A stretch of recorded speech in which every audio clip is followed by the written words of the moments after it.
Meg busied herself collecting spores from the nearby mushroom pots, which she seemed to consider the coolest thing since snake eating. Will and Nico sat on the other side of the fire pit, having a tense discussion. I could hear the words, but from their facial expressions and hand gestures, I got the gist. Will, worry, worry, worry. Nico, calm down, probably won't die. Will, worry, trogs, dangerous, yikes. Nico, trogs good, nice hats. Or something along those lines. After a while, the trogs with the chef's hat materialized at our campsite. In his hand was a steaming ladle. Screech Spring will talk to you now, he said in a heavy troglodyte laced English. We began to rise, but the chef stopped us with a sweep of his ladle. Only Nico, the Italian wall lizard. Squeak! I mean, the Italian son of Hades. The rest of you will wait here until dinner. His gleaming eyes seemed to add, when you may or may not be on the menu. Nico squeezed Will's hand. I'll be back. Soon. Don't worry, it's fine. Then he and the chef were gone. In exasperation, Will threw himself down by the fireside mat and put his backpack over his face, reducing our Will Glow illumination by about 50%. Rachel scanned the encampments, her eyes glittering in the gloom. I wondered what she saw in her ultra clear vision. Perhaps the troglodytes looked even scarier than I realized. Perhaps their hats were even more magnificent. Whatever the case, her shoulders curved as tense as a drawn bow. Her fingers traced the soot-stained floor as if she were itching for her paintbrushes. When will you surrender to Nico? She asked me.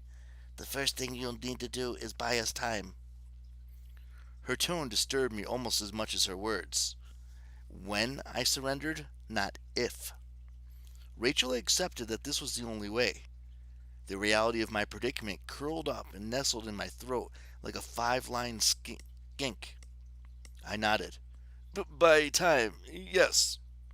Nero will want to burn down New York as soon as he has you, she said. But why would he wait? Unless you give him a reason. I had a feeling I would not like Rachel's next suggestion.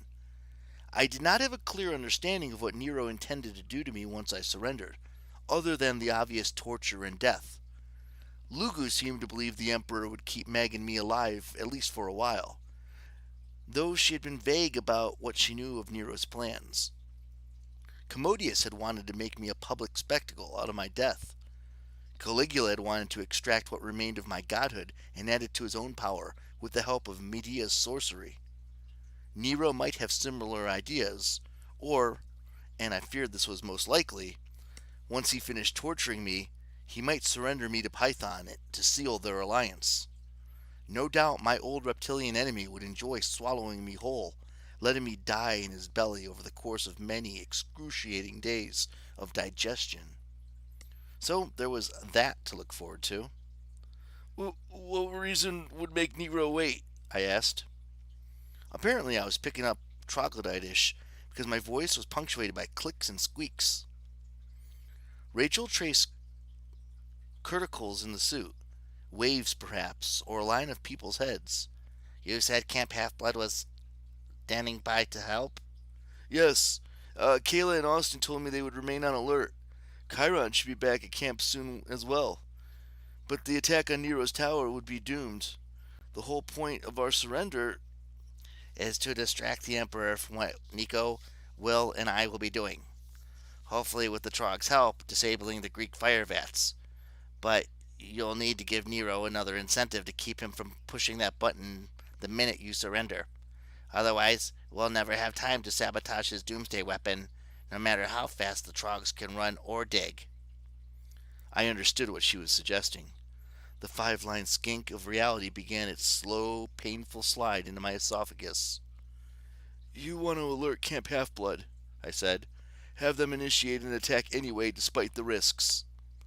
I don't want any of this, she said, but it's the only way. It'll have to be carefully timed. You and Meg surrender. We work to get this with the troglodytes. Camp Half-Blood musters for an attack. But if Nero thinks the entire camp is coming to him,